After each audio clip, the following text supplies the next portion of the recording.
everybody, and welcome back to Ancient Awakening. I'm in a bit of a different spot because I've kind of gotten a little bored of same old routine, and I know that I'm not even doing weekly episodes anymore, but I just need a little change of scenery, change of environment, clean slate, and just a different way to talk about the spiritual implications of the Greek myths. And it's episode 22, and it's about the phoenix of the underworld, Persephone, and I want to give Persephone her own moment to shine. She has always held a very special place in my heart.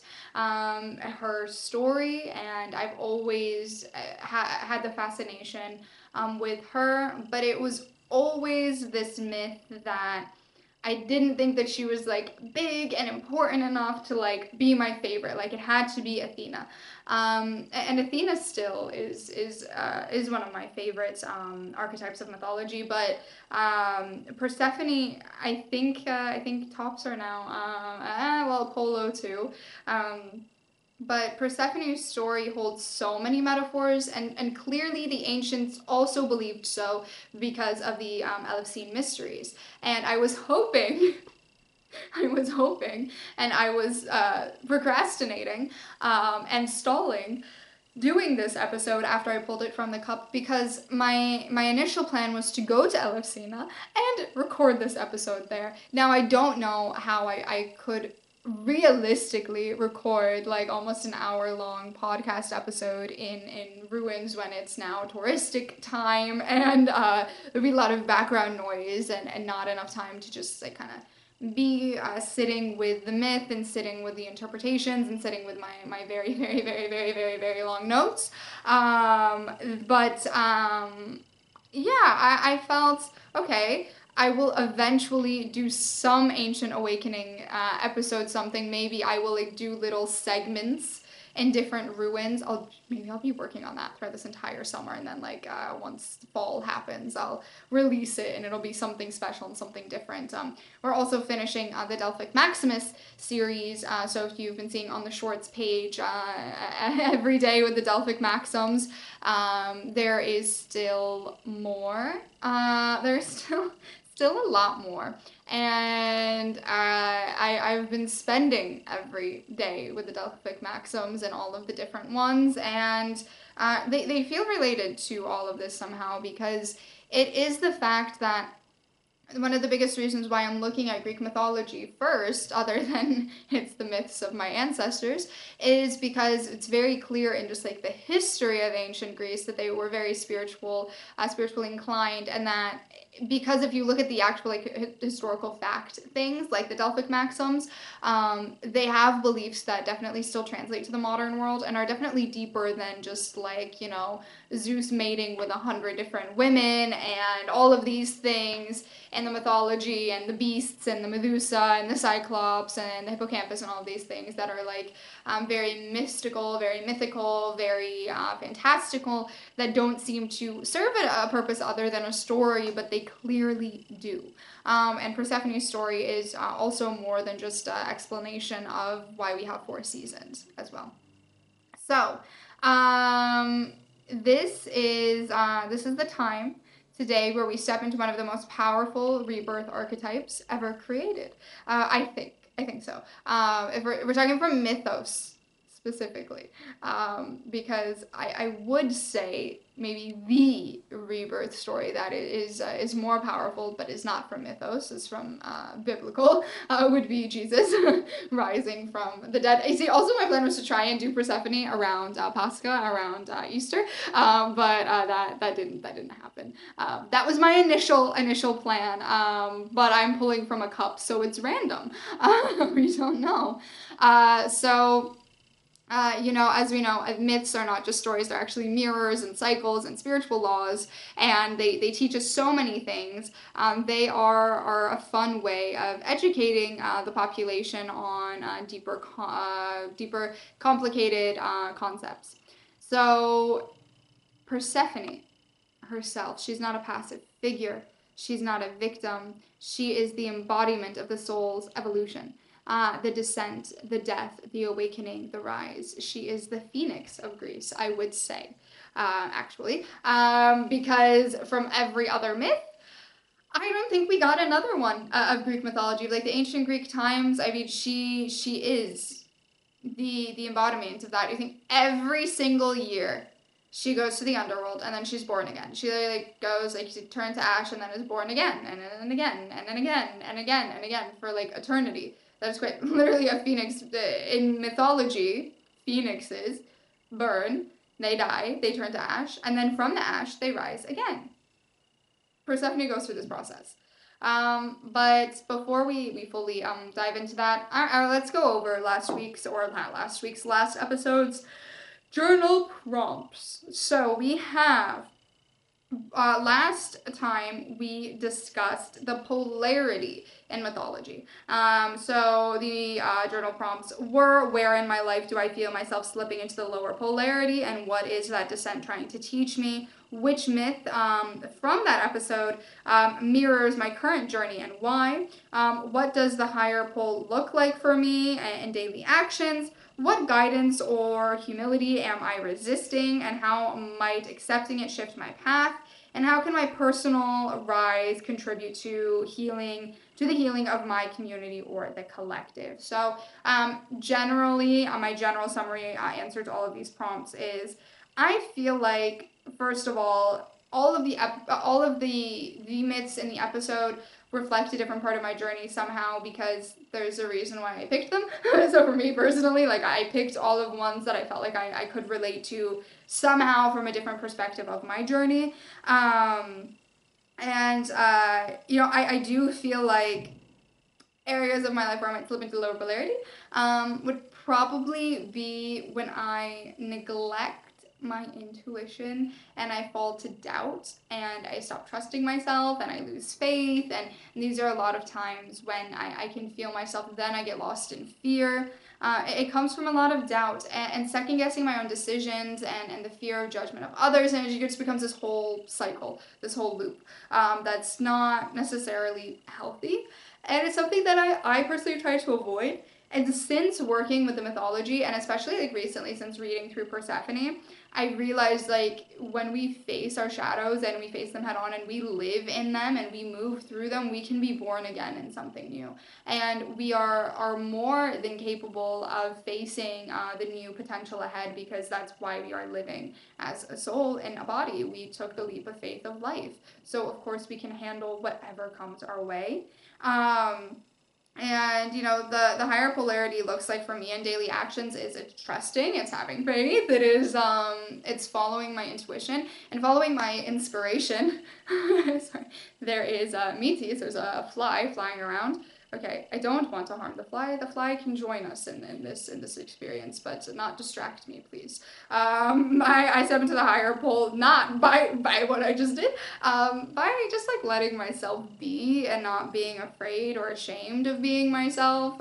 Actually, like the thing that I try to do the most is when I record things like this, like not sitting through and editing every single thing. At first, it's what I was doing, and it was very draining. But to just let it be, like whatever happens, like let me just be myself. Let me trust that I'm saying something intelligible. Let me trust that even like the little human moments hold a purpose, and that it's important for our experience to see people being people and to have humility. And humility is something that I always try to have. That is, expensive, like, guidance or humility. Am I resisting? I don't think I'm resisting anything much right now, other than just like, honoring my decisions and knowing that the choices that I make, they make sense for me, and it doesn't have to make sense for anybody else. Like, why I could be sitting like 10 feet away by the same banner that I would sit in front of for all the other previous 21 episodes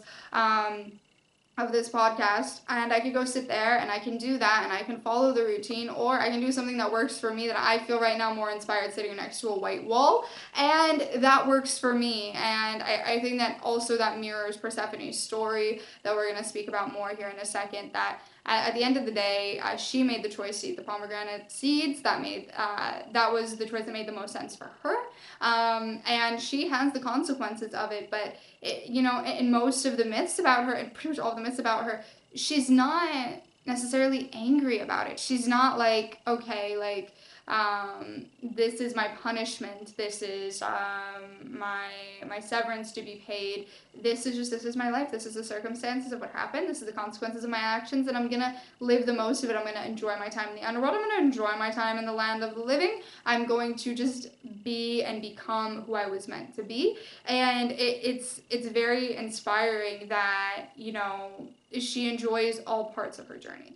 And that's what we're looking for in life, is to, even if I also can see her stories, a myth of reincarnation, obviously. So you have the time that you are alive, then you die, then you choose to live again. You choose to live in the land of the living again. So you have where you join, I guess, the Heavenly Father, you join the land of the spirit, you die, and then you decide to go join Mother Earth, so like Demeter, and you decide to go and join the land of the living, and Mother Earth gets sad when we don't want to incarnate, because we keep the land alive when we care for it and when we respect it, and Heavenly Father God doesn't really he's not trying to control us. He respects our free will. And in this, and honestly, there is, Hades respects Persephone's free will, not when he kidnaps her. Let me be very clear. But, I'm trying to, again, find the spiritual implications. So let's ignore that Hades kidnaps Persephone for a second. And let's maybe focus on the fact that he does respect that. Like, she ate the fruit of the dead. Like, that she used her free will and she did that. And you can interpret the myths, like, there could be the perspective, did he trick her into doing that? No. Persephone is the goddess of spring. She is the daughter of the goddess of harvest.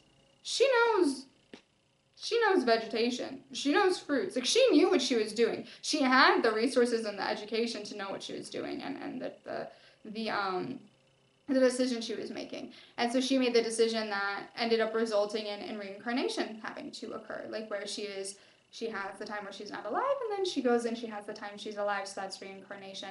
I don't know how I can try and make like the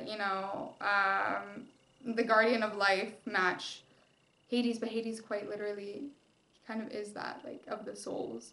He watches over the souls. Like, it's not Zeus in the heavens above that is watching over the souls of humanity. It's Hades who's watching over the souls of humanity, and then Demeter is watching over the land, over the nature and the vegetation.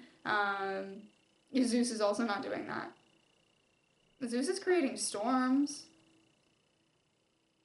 Okay, that's not the metaphor that we were going with for today, but I uncovered something else via the journal prompts. How can my personal rise contribute to the healing of my community or the collective? I'm going to say this. Any work that you do for yourself ultimately ends up helping the world around you. Because if we just have one more person on the side of healing and connecting to oneself and healing divine light and love and listening to their highest self and living a life led by the soul and doing the work and becoming a better person, and when you become a better person, you end up becoming a better member of society. And when you become a better member of society, you can take care of the earth more, and we can respect our land, and we can care for the people, and we can care for the animals, and we can care for the nature. It ultimately ends up helping in a bigger way. If we start putting more people and more of our energy into back into a reality where we are at one and at unity with the earth and its creatures, then we are helping. We are helping. So, now, we go to the myth of Persephone, the descent, or Katavisis. I'm hoping I'm saying that right because I have it written in all caps in English, but it's Katavisis, I think, is correct. So, the descent. Let's see. In Greek spirituality, every descent is an initiation. Every journey downward is a rite of passage. The Homeric hymn to Demeter describes the moment the earth opens. I love Homer's his works. Odysseus. I love it. The Odyssey is one of the like earliest stories that I heard. I actually love to watch that movie on a loop as well. I when I was younger, I do like the mind of Homer is fascinating. It's amazing. Even though Odysseus as a character, as an archetype, might not be like my favorite because he does some things where it's like, okay, but you didn't have to do these things. Um, but yeah, I do love Homer, so I'm gonna be referencing Homer's works. So the moment the Earth opened is quoted directly, the earth opened and the Lord of Many seized her. So, the Lord of Many, this is Hades, right? He's the Lord of Many. The many, many what? The underworld, the souls, humanity. This actually, unintentionally, I put this down because I thought this was very interesting. I'm like, Lord of Many. This is interesting. I wanna talk about that, but I actually put no other notes other than that, and I'm figuring out in the moment, maybe subconsciously, what I realized that it's like, yeah, Hades might actually be the best explanation of a guardian of life. Like he watches over the souls because also the underworld isn't just Tartarus. It's not hell. It's also you have the peace for the heroes as well is also under his domain. He watches over everything, everything. Um, seized her. It's not violent necessarily. It is a rupture. It is the earth opening beneath Persephone and the symbolic moment when your life splits open and the universe says you can't stay who you were. I okay. This wasn't what I wrote down, but I'm things are clicking. Things are clicking. So, I could see this as this is when God in the universe wants to give us a little push to really step into who we are. And so sometimes they have to remove us. God removes us from situations that are not meant for us, right? So, okay. So God removes us from situations that are not meant for us, and sometimes it can feel like a rupture. It can feel like being seized. It can feel like a disruption. It can feel dramatic. It can feel scary, and it can feel like something inherently negative because it's not what we initially wanted. But then once we get put in the new situation and the new environment, we realize we were always meant to go there to thrive, to grow, to truly become who we were meant to be. And we need that environment to rise again in our new self, to be reborn into our authenticity. And so it then is understanding the authenticity. Ancient Greeks did understand that transformation begins with a disruption, with the ground shifting, with the old identity, like Persephone's old identity cracks open. Like who she was the innocence. She was the daughter. I mean, also the name Persephone came later.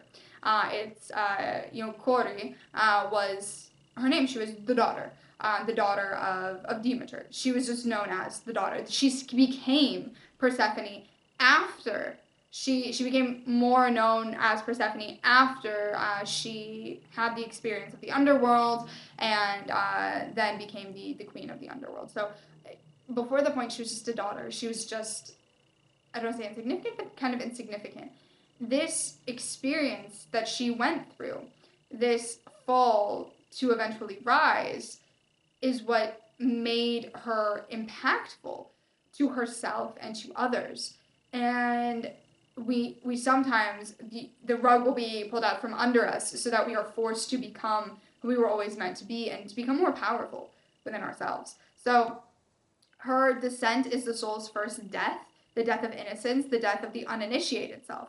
And like every spiritual winter, it begins suddenly without warning. Like every dark night of the soul, it's without warning.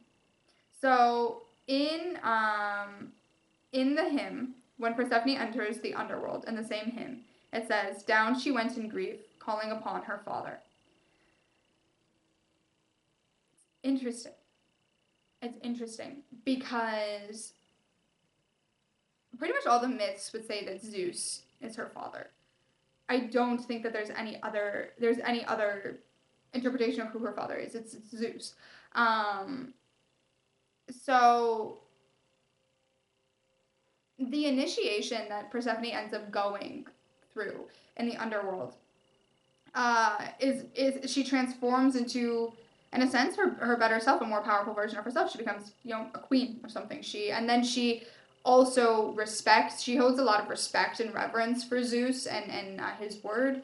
And his decision that was made, like what was the decision made of what to do with Persephone, is that she has to spend equal amounts of time in the land of the dead and the land of the living, or for each pomegranate seed that she ate. And when we are in the earth and we have this perception that the world that we're living in is all that there is, and we want it to save us from anything that is complicated or causes us to look inward, and the ego is afraid and it is trying to hold on to things and afraid of the initiation, right? So Persephone calling upon her father, she is calling upon protection from the world, protection from the world that she knows, so that she doesn't have to deal with something unknown. But she has to go through the shedding. It's always important to note that the Greek underworld is not hell. Okay? The concept of hell is biblical. It did not happen. It did not happen in the ancient world. We were not thinking these things before. Okay? What we were thinking was, there is the depths of Tartarus where the Titans are, right? There is, the punishment. Purgatory, we did think of this, the idea of purgatory. This was thought of, because, and the river Styx and all of these things, and the underworld of ancient Greece is actually more complex and probably more accurate to what our souls would experience, because it is not as black and white as heaven or hell. It's not, because humans are not one thing or the other. We are a mix of so many things. Okay, yes, we have the balance, but there's more than that. There's more than that. So it's not that Persephone was going, the underworld is not hell. It is just depth. It is spiritual depth. It is land depth. It's, Zeus didn't want to give up Olympus. He wanted to be in Olympus. He's like, oh, you know what? The dead souls, I just put them under the earth. That's kind of it. So you just put it under the earth. Tartarus is already here. Let's just put them all under here, and then older brother, you go down there and you deal with that, and that's that. In actuality, Olympus is more in alignment with the 7 deadly concepts, right? I mean, you have an Olympus, you have the gods that when they feed to the lust, they feed to the greed, the pride, the gluttony, the sloth. There is a very clear world, very clear interpretation that in Olympus, the 12 Olympians represent a vice as well. They can represent a virtue, sure. But Zeus, all Hades does, I mean, he sees his Persephone, but all he really does, other than that, is just watch over the souls of humanity. Zeus is cheating and lying and manipulating and deceiving and raping and everything bad that you could possibly do. And his wife is the goddess of marriage. Just think about that for a second. Just think about it. I've always thought this. I was not intending to speak about that in today's episode, but here we are. So it's interesting to say that yes, Zeus, he makes the final call, but it's Persephone's actions that end up causing her circumstances. And even though Hades took her, I'm trying to remember. I've read the myth so many times.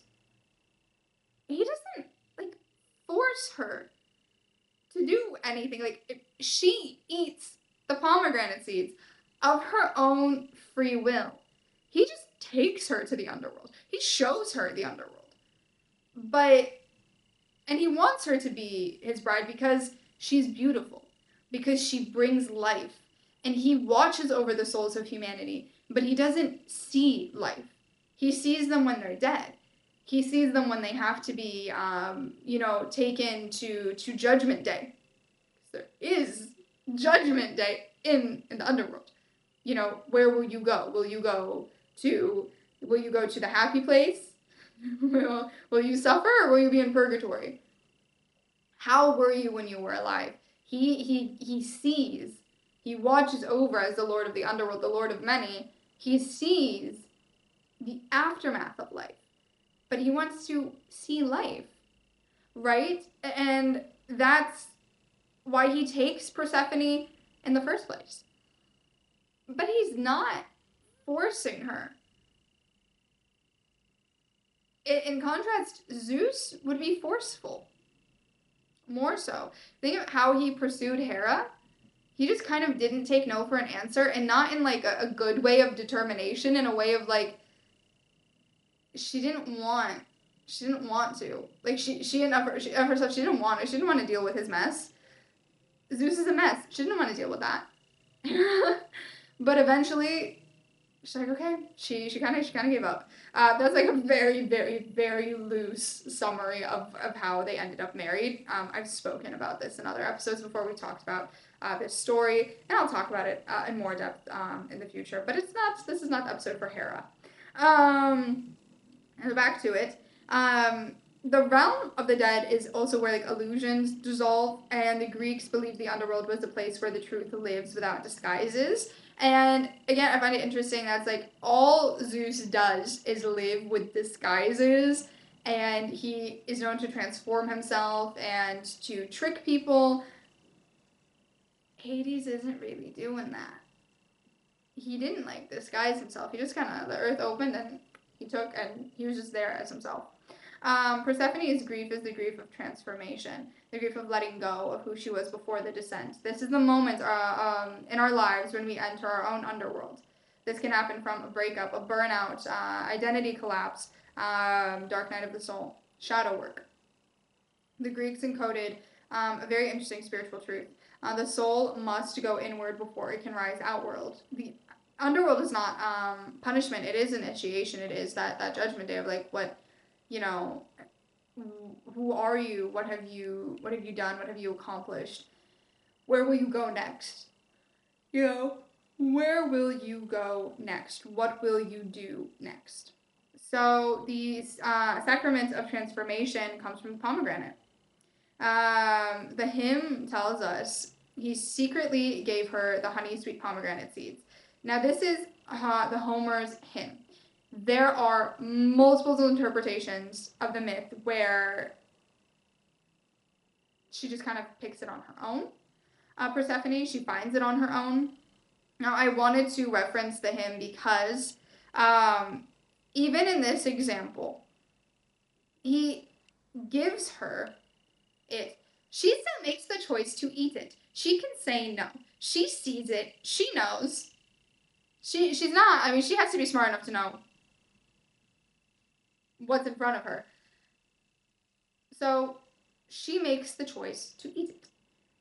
Whether or not he gives it to her doesn't matter. In a lot of interpretations of the myth, she finds it on her own. There are the interpretations where, of course, he gives it to her.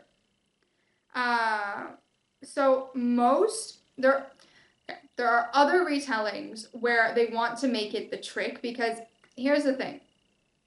It's because of Adam and Eve.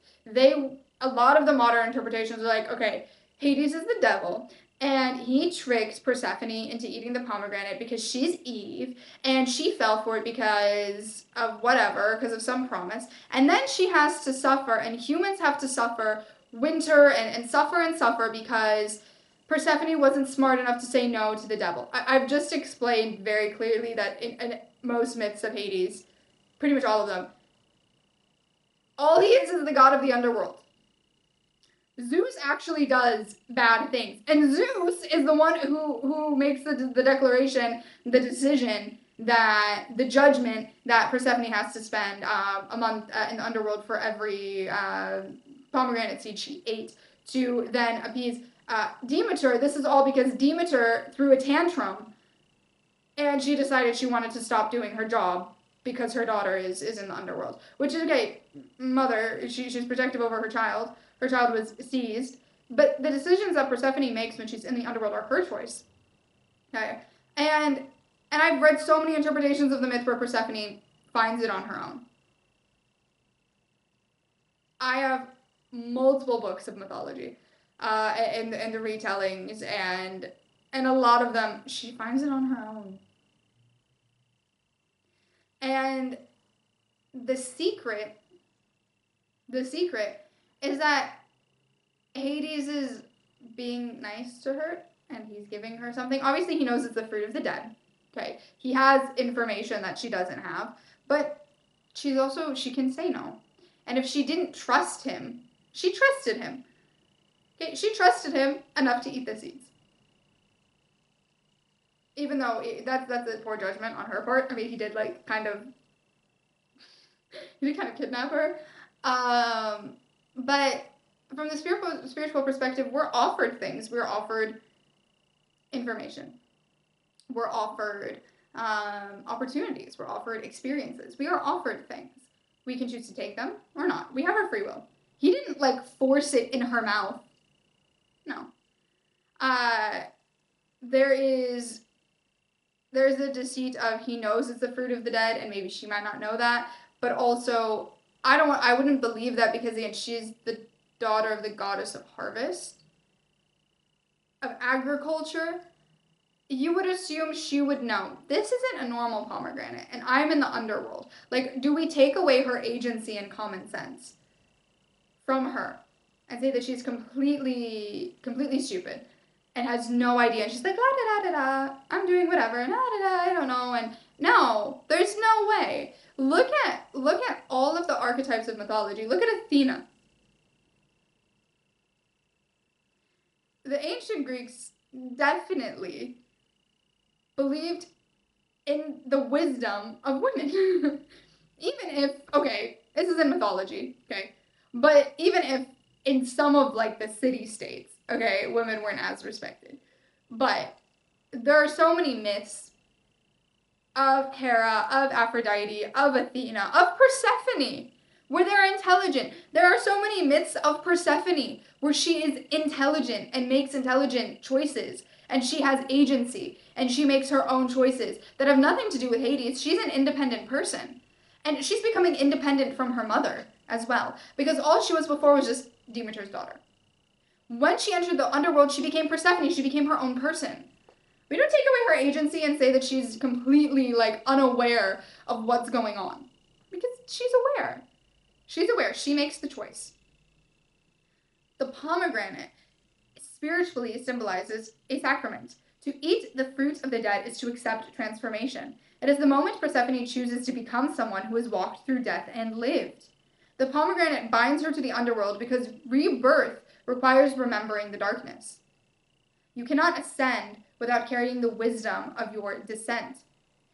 This introduces a very interesting spiritual law. You rise only when you stop pretending you have never fallen.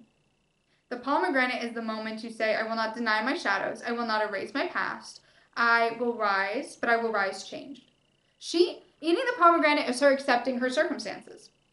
This is the situation that I'm in. This is where I am, and I'm accepting where I am. And because she accepted it, and she ate the pomegranates, then eventually she ends up having both worlds. She accepted the reality that she was presently in. She gets to go visit the land of the living, and she also has this other independent reality where she's more than just the daughter. She is something else. She has a more meaningful life. She's the goddess of spring and the underworld. She is also balance between life and death, but death isn't evil. Okay? It's not evil. I don't know why we think this, and when I hear people talking about Persephone and talking about Hades and talking about the underworld, it's talked about in such this negative and dark way, and that's not the case. It is just watching over life. So Hades has his queen being the goddess of spring, of rebirth, of life, watching over the souls of humanity as they live the next phase of their existence. So, the ascent, returning as queen. In the hymn, swiftly she rose, and the earth blossomed beneath her feet. She has wisdom. She has agency. She has independence. She has free will. Life can be born from agency, free will, independence, honoring oneself, stepping into your power.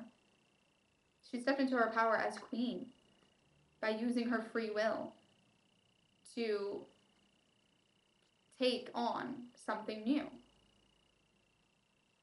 She didn't return as a maiden. She didn't return as just the daughter. She returned as a queen. She did not come back untouched. She came back transformed, a being of both worlds. She became queen of the underworld because she earned the right to hold both realms by using her free will to accept her circumstances, to take on the wisdom of the world that she was living in, and to not forget where she came from, and to take both her past and her present together at once to integrate all of who she is so that she can live in a future where she is completely in her authentic nature. So she's more than just like the phoenix of Greek mythology. She is the representation of stepping into one's authenticity. And that is from taking the lessons of your past and taking the good things and then honoring where you are presently and making the best out of the life that you are living. The light and the shadow, the spring and the winter, the innocence and the sovereignty, which teaches us that rebirth is not a return to who you were, it is the emergence of who you have become and who you were meant to be. Persephone rises with authority, with depth, with duality integrated. She's no longer just a daughter. She's the queen of the underworld and the bringer of spring. The queen of the underworld brings life. She watches over the dead and brings life to the living. She brings the spring. Without her, there is no harvest. Right? There's no spring, there's no blossoming, there's no life. Because Demeter has tied her happiness to whether or not her daughter is present. That's something else. But she becomes the bringer of life and the guardian of death. She is both. So she's more duality than rebirth, but it is rebirth because she embraces death and life. And she goes through the cycles every year. So the seasons are explained through Persephone's cycle. When she rises, the earth bursts with life. When she descends, the earth grows barren. When she rises, the earth bursts. When it bursted the first time, when she fell, the earth had the first time where it grew barren. We have to have the periods of time where we rest, where we appreciate. Because even the gods, like Zeus, didn't appreciate life when it was happening all the time. Didn't appreciate the beauty of spring and the harvest when it was happening all the time. When it was gone, we appreciated it more. When we go through a dark night of the soul, when we go through change, when we go through rebirth, we can get stuck in it and we can forget that, the ultimate goal is to step into our power again. It's to be happy again, right? To appreciate it. When we get to the spring, we are always so appreciative of spring because the winter is really cold. But then sometimes we want to break after the heat of summer. And so we embrace the winter. And Persephone, she embraces every season. And humanity is grateful for it. Because she could choose not to rise. She could have chosen to stay. She could have chosen to stay stagnant and trapped and a victim of circumstance. But she made the choice to accept her circumstance, to step into whatever role comes with that. And she ended up with two roles. She is a cycle. She is the loop of the phoenix. of rebirth, of reincarnation. The stillness and silence of winter is the inner work that must be done. The return to life, the blooming, is the awakening that comes from the inner work. So then phoenixes are also a symbolic representation of the awakening journey, of course. So the earth mirrors her soul because we mirror her soul. In our life, we have seasons, we have winters, we have springs, we have the moments when the earth inside, our inner world, goes quiet. We have moments when we rise again. She teaches rebirth not as a one-time miracle, but as a rhythm, as a pattern of life. Descent, transformation, return. So Persephone's myth is not just a seasonal explanation. It is a map of human experiences. Of the human experience. The ancients encoded this story because they understood something that we still struggle with today. Life is cyclical. It's not linear. We are not meant to be in a constant summer. We are not meant to bloom endlessly. We are not meant to stay in one identity forever. Persephone teaches us that descent is not failure, that stillness is not stagnation, that darkness is not punishment, that transformation is inevitable. In a world obsessed with productivity, positivity, and constant forward motion, Persephone reminds us that our soul grows in cycles, and that the winter is just as sacred as the spring, that the underworld is where we meet ourselves honestly. Her myth gives us permission to slow down, shed old identities, sit with our shadows, let parts of us die, and rise again when we are ready, not forced, not rushed, not judged, because the celebration of Persephone being in the land of the living, that's summer. The spring is when she returns. She has a whole 3 human months of returning, and as she is returning, life is coming. And as she is descending, everything's going to sleep. That's the fall, is when she starts to descend to the underworld. Again, it takes time. It doesn't happen within 3 days. It takes time. Because that's our life. We are constantly going through this experience. She is spiritually relevant today because she teaches emotional seasonality, the truth that we are allowed to ebb and flow. We are allowed to descend and ascend. We are allowed to be both light and shadow, softness and power, maiden and queen. When she steps on the land, she is the goddess of spring. When she's in the underworld, she is the queen. We can have our softness and our power. She shows us that rebirth is not a one-time event. It's a lifelong rhythm. When we understand the rhythm, we stop fearing change. We stop shaming ourselves for being in winter. Instead, we learn to trust the cycle. We learn to trust ourselves. We learn to trust the timing of our own becoming. The phoenix burns and rises from its ashes. Persephone descends and rises from the underworld. Both are rebirth myths. But Persephone's is cyclical. It's cyclical. It's not, the phoenix could live a very long time before it dies and burns again and then is reborn. Persephone's, it's a yearly thing. It is seasonal rebirth, the inevitability of transformation, the soul's becoming, the initiation of investigating our shadows, and that every descent prepares for the next descent. Persephone is the embodiment of the rhythm of renewal, the breath of spring, the pulse of earth, and the reminder that nothing truly dies. It only transforms. She is a phoenix who rises not once, but for eternity. So if you are in a descent right now, and it feels like winter, remember Persephone. Remember that the fruit you eat in the dark becomes the wisdom you carry in the light. Remember that rebirth is not a miracle. It is the rhythm of life. You are not lost. You are just becoming who you were always meant to be. And so here are 3 affirmations/declarations to inspire you. I rise from every descent with deeper wisdom and greater strength. My seasons are sacred, and every winter prepares me for my spring. I honor the parts of me that have died, and I welcome the self I am becoming. And here are some journal prompts to inspire you in the next few weeks. What underworld season have I recently experienced? And what wisdom did it give me? Which part of my identity is ready to be released, so a new version of me can rise. What is the pomegranate in my life? The moment of choice, because that's what the pomegranate represents, is the free will of choice that transforms me forever. What I'm going to do now is, instead of pulling from the cup, because honestly I don't have the cup next to me, I am going to just type in Greek myth into Google, and I'm going to see what comes up, and that's going to be the next episode. So I'm just going to type Greek myth. I'm going to hit an image here, so I've hit an image. I'm going to scroll through the images. I'm going to pick an image, and based on the image, let me see if I can find something from it. Oh, that's just a book of Greek myths. Okay, let's go. Let's find another one, okay? Trying something different here. Which myth is this? Let us see.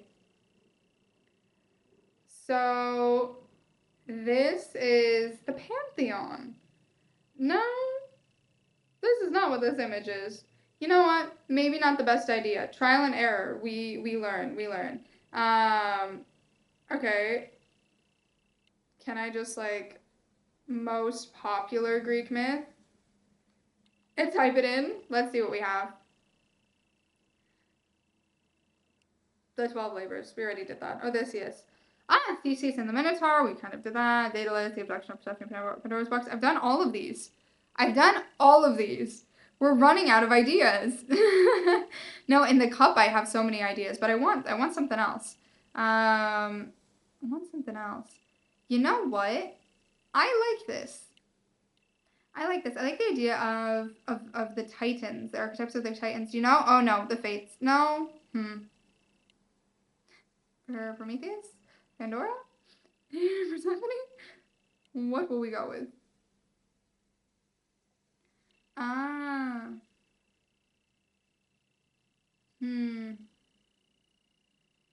You know, I like the Athena versus Poseidon.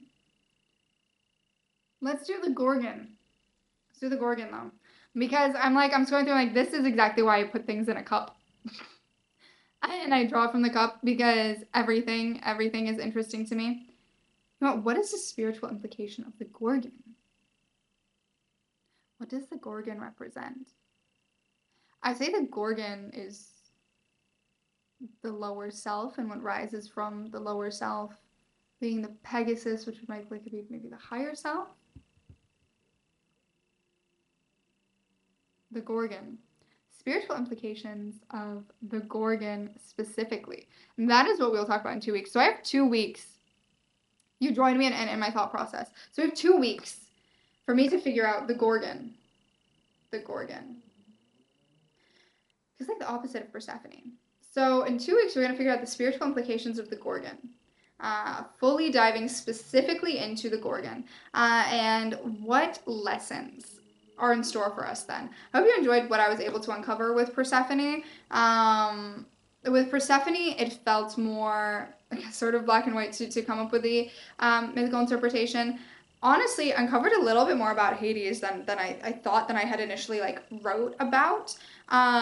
Because I've read the story so many times, I already had my interpretation of it, but when you actually sit and you think about it, you see things from a different perspective. So I'm hoping with the Gorgon, I don't know what I'm going to find out about the Gorgon. We're going to see in 2 weeks. So until then, continue seeking ancient wisdom, and may the wisdom of your ancestors shine through you and aid you in your spiritual journey.